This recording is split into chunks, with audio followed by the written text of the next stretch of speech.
Hey, it's Stan from DuetRight.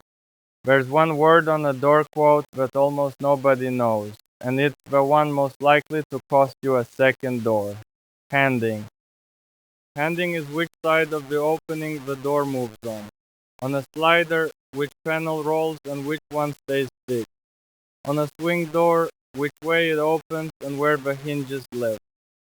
It's invisible in a drawing and invisible in a photo. You notice it the first morning you carry something out to the yard and reach for a handle that isn't there, then every day after that.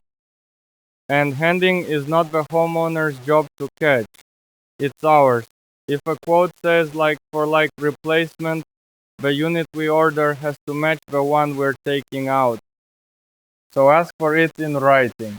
A door or window line should spell out three things: handing, swing direction, and rough opening.